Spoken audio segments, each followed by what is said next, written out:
Today we are going to discuss about the topic Speech at Mahat, done by Bhimrao Ramji Ambedkar. Bhimrao Ramji Ambedkar. He was born in 1891 and died in 1956. Also known as Baba Saheb Ambedkar, was an Indian polymath and revolutionary social reformer who became the visionary and chief architect of the Indian Constitution. എപ്പോഴും ഓർക്കപ്പെടേണ്ട ഒരു നാമമാണ് അല്ലേ? Doctor B R Ambedkar. അദ്ദേഹം നമ്മുടെ ഭരണഘടനാ ശില്പി എന്ന പേരിൽ അറിയപ്പെടുന്നുണ്ട്. He was a writer, politician, philosopher, economist, jurist, and anthropologist. Ambedkar was born into a Dalit Mahar family of Western India as the 14th son of Ramji Maloji Sakpal, an army officer. അംബേദ്കറും ജനിച്ചിട്ടുള്ളത് മഹർ എന്ന് പറയുന്ന ഒരു താഴ്ന്ന ജാതിയിലാണ്. അദ്ദേഹം അവരുടെ Ramji and മലോജി സക്പാൽ എന്ന് പറയുന്ന ഒരു army ഓഫീസറുടെ 14ാമത്തെ മകനായിട്ടാണ് ജനിച്ചിട്ടുള്ളത്. അപ്പോൾ സത്യം പറഞ്ഞാൽ ഒരു സ്ട്രഗിൾസും ഇല്ലാതെ ജീവിക്കലല്ല ജീവിതം. ഓരോ സ്ട്രഗിൾസ് അറിയുമ്പോഴാണ് അത് എത്രത്തോളം ഭീകരമാണെന്ന് നമുക്ക് ഫീൽ ചെയ്യാൻ പറ്റുള്ളൂ. അപ്പോൾ താഴ്ന്ന ജാതിയിൽ ജനിച്ച ഇദ്ദേഹത്തിന് താഴ്ന്ന ജാതിയിലെ ഒരാളായി അല്ലെങ്കിൽ ഒരു കുട്ടിയായി ജീവിക്കുന്നതിലെ വിഷമം മനസ്സിലാക്കിയിട്ട് ജീവിച്ച ഒരാളാണ്. As people who belonged to the Mahar caste were treated as untouchables and were socially ostracized, Ambedkar was bullied by his high caste classmates. അപ്പോൾ സ്വാഭാവികമായിട്ടും താഴ്ന്ന ജാതിയിൽ അൺടച്ചബിൾസ് എന്ന ആ ഒരു കാറ്റഗറിയിൽ വരുന്ന ഒരാളായതുകൊണ്ട് തന്നെ അംബേദ്കറും തൻ്റെ ക്ലാസ്മേറ്റ്സിൽ നിന്ന് ഒരുപാട് പരിഹാസങ്ങളും കുത്തുവാക്കുകളൊക്കെ കേൾക്കേണ്ടി വന്നിട്ടുണ്ട്. ഇതിലുള്ള ക്യാപ്ഷൻ ഒന്ന് വായിച്ചു നോക്കൂ. Caste is not a physical object like a wall of bricks or a line or of barbed wire which prevent the Hindus from commingling and which was therefore to be pulled down. Caste എന്ന് പറഞ്ഞാൽ അല്ലെങ്കിൽ ഒരു ജാതി എന്ന് പറഞ്ഞാൽ അതൊരു physical object അല്ല. അത് നമുക്കൊരു ചുമര് പോലെ അല്ലെങ്കിൽ ഒരു കെട്ടിപ്പടുത്തിട്ടുള്ള ഒരു ചുമരോ അല്ലെങ്കിൽ മതിലോ പോലെ നമുക്ക് കാണാൻ പറ്റുന്ന ഒരു സംഭവമൊന്നുമല്ല. അത് ഒരിക്കലും മനുഷ്യനെ തമ്മിൽ അടുക്കുന്നതിന് അല്ലെങ്കിൽ മിങ്കിൾ ചെയ്യുന്നതിനുള്ള ഒരു ഫിസിക്കൽ ബാരിയർ ക്രിയേറ്റ് ചെയ്യണില്ല. Caste is a notion, it is a state of the mind. Doctor B R Ambedkar പറഞ്ഞൊരു വാക്കുകളും വളരെ അർത്ഥവത്തായിട്ടുള്ള വാക്കുകളാണ്. കാരണം അതൊരു മാനസിക അവസ്ഥയാണ്. സത്യം പറഞ്ഞാൽ ഈ ജാതി സമ്പ്രദായത്തോട് ഒരു ഇഷ്ടം അല്ലെങ്കിൽ അതിനോടൊരു കൂറ് കാണിക്കുന്നത് എന്തുകൊണ്ടാണ്? ചില മാനസിക രോഗങ്ങളുടെ ലക്ഷണമായിട്ടാണ് അംബേദ്കർ പറയുന്നത്. അതിൻ്റെ ക്വസ്റ്റ്യൻ ആൻസേഴ്സ് മാത്രമേ നമ്മളിവിടെ ഡിസ്കസ് ചെയ്യുന്നുള്ളൂ. 1927 March 19 doctor B R Ambedkar കൊടുത്തിട്ടുള്ള ഹിന്ദു കാസ്റ്റിസത്തിനെതിരെയുള്ള വലിയൊരു അടിയാണ് ഈ ഒരു ചൗദാർ ലേക്കിൽ സംഭവിച്ചതെന്നാണ് പറയുന്നത്. In A straight speech he said, I feel no parallel to this can be found in the history of India. അപ്പോൾ അദ്ദേഹം ആ ഒരു സ്ട്രേറ്റ് ഫോർവേഡ് ആയിട്ടുള്ള സ്പീച്ചിൽ അദ്ദേഹം പറയുന്നത് എന്താ വെച്ചാൽ ഈ ഒരു മൂവ്മെൻറ്റിന് തുല്യമായിട്ട് പാരലായിട്ട് നിൽക്കുന്ന ഒരു മൂവ്മെൻറ്റും ഇതുവരെ ഉണ്ടായിട്ടില്ല എന്നാണ്, അല്ലെങ്കിൽ എനിക്കത് അങ്ങനത്തെ ഒരു സംഭവത്തെക്കുറിച്ച് അറിയില്ല എന്നാണ് ഡോക്ടർ ബി ആർ അംബേദ്കർ പറഞ്ഞത്. It was the classic caste confrontation over water. വെള്ളം, ഈ മഹദ് ലേക്കിലെ വെള്ളം താഴ്ന്ന ജാതിക്കാർക്ക് ബാൻ ചെയ്തിട്ടുണ്ടായിരുന്നു. അവർക്കത് കുടിക്കാൻ പാടുണ്ടായിരുന്നില്ല. അപ്പോൾ ഈ ഒരു വാട്ടറിൻ്റെ ബേസിൽ ഇവർ ഈ കാസ്റ്റിസത്തിന് എതിരായിട്ട് അല്ലെങ്കിൽ അതിനെ അഭിമുഖീകരിക്കാൻ തയ്യാറാവുകയാണ്.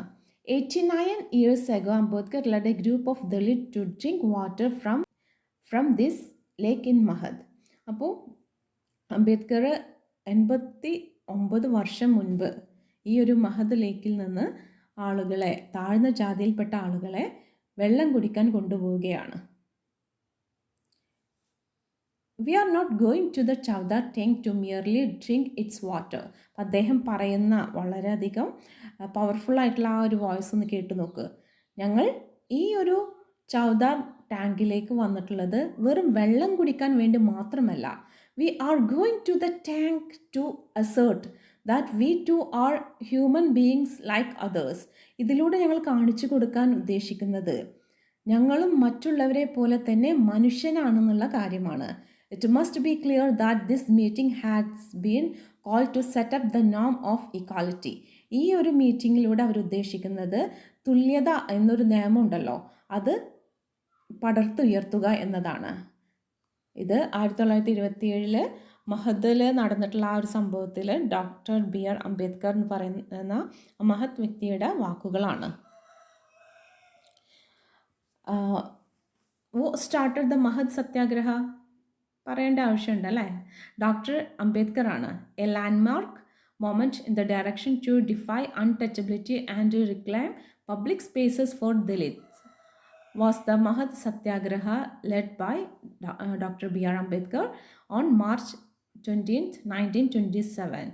Dr. Ambedkar led thousands of Dalits to the Chavdar Lake in Mahad, Maharashtra.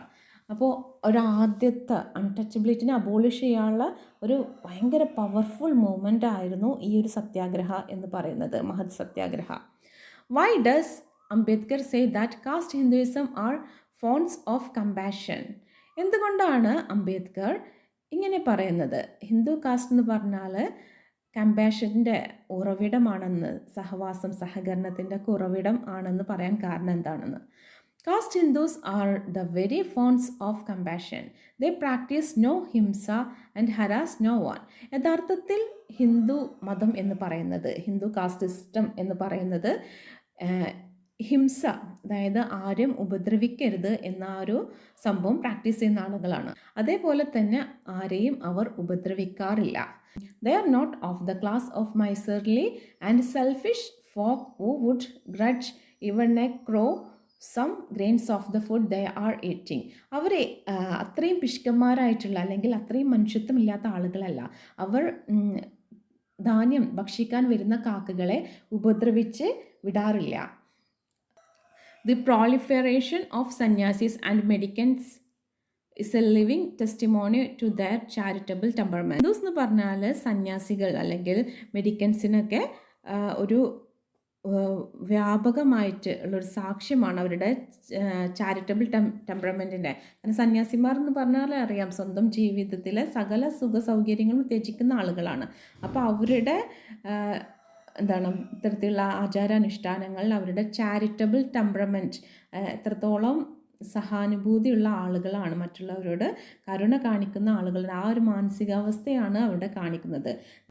They regard altruism as religious merit and injury to another as a sin.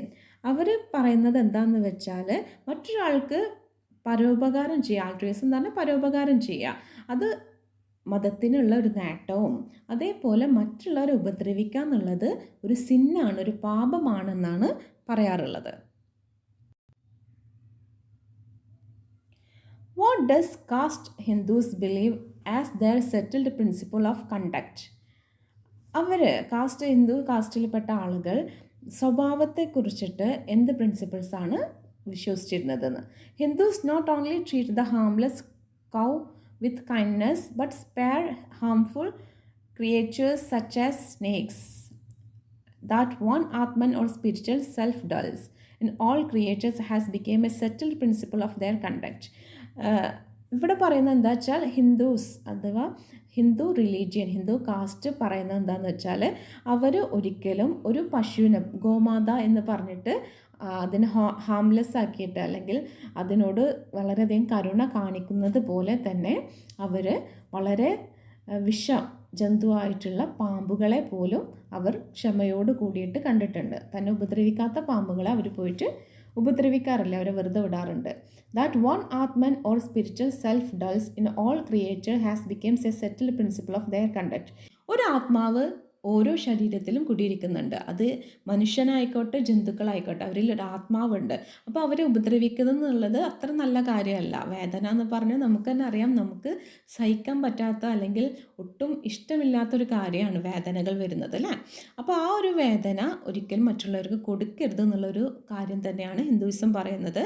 അപ്പോൾ അതാണ് അവരുടെ സ്വഭാവത്തിൻ്റെ സെറ്റിൽഡ് പ്രിൻസിപ്പിളായിട്ട് പറയുന്നത്. What is the four caste system followed in India according to the Hindi tradition? Hindi tradition അനുസരിച്ചിട്ട് 4 classes ആണുള്ളത്. ബ്രാഹ്മിൻസ്, അതായത് Priestley people. Vaishyas എന്ന് പറഞ്ഞാൽ artisans. Merchants, tradesman and farmers. ഇപ്പോൾ വൈശ്യസ് എന്ന് പറഞ്ഞാൽ അധ്വാനിക്കുന്ന ആ ഒരു വിഭാഗം. ആർട്ടിസൻസ് ആവാം, കച്ചവടക്കാരാവാം, ട്രേഡ്സ്മെൻ ആവാം, ഫാർമേഴ്സ് ആവാം. And ശൂത്രാസ്.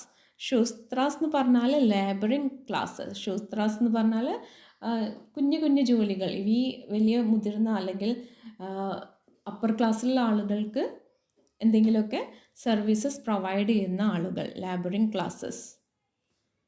Why did caste Hindus prevent the untouchables from drinking the water of Chavdar Lake?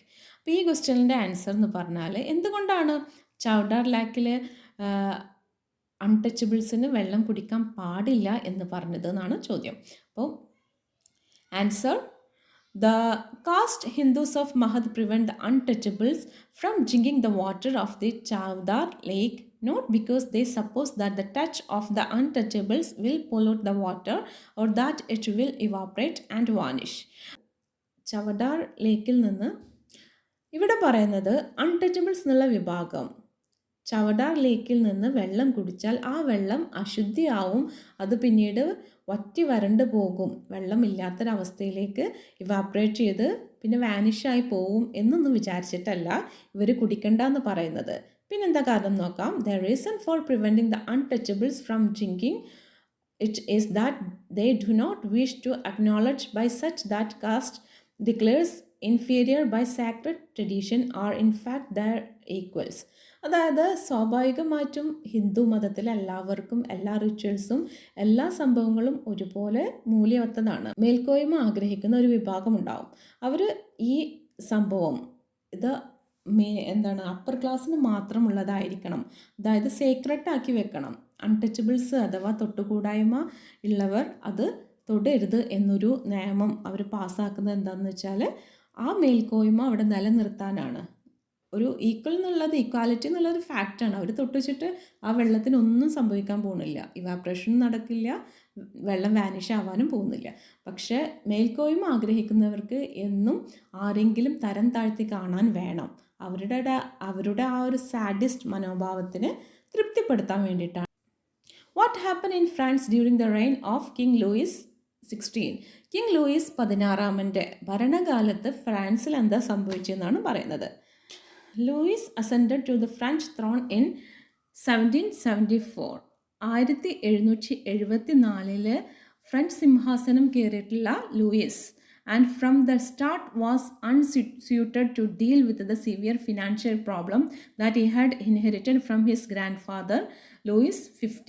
ഇപ്പോൾ ലൂയിസ് 15 കൊണ്ടുവന്നിട്ടുള്ള ഒരുപാട് ഫിനാൻഷ്യൽ ക്രൈസിസ് ഇദ്ദേഹത്തിന് ഏറ്റെടുക്കേണ്ടി വന്നു. In 1789 in a last ditch attempt to resolve his country's financial crisis in 1789 in a last-ditch attempt to resolve his country's financial crisis, Louis assembled the States General and National Assembly that represented the three estates of the French people, the nobles, the clergy and the commons. അപ്പോൾ എല്ലായിടത്തും ഉണ്ട് ഈ ഒരു എന്തിൻ്റെയിലൊക്കെ അടിസ്ഥാനത്തിലുള്ള വേർതിരിവ്. അപ്പോൾ ഇദ്ദേഹം ഈ ഒരു ഫിനാൻഷ്യൽ ക്രൈസിസ് ഓവർകം ചെയ്യാൻ വേണ്ടിയിട്ട് 1789 അവിടുത്തെ ക്ലർജികളെയും 3 എസ്റ്റേറ്റുകളാണ് ഫ്രഞ്ചിൽ ആളുകളെ തരംതിരിച്ചിട്ടുള്ളത്. അതിൽ 3 എസ്റ്റേറ്റ്സ് എന്ന് പറയുന്നത് അതിൽ ഉൾക്കൊള്ളുന്നത് nobles, clergy and the Commons.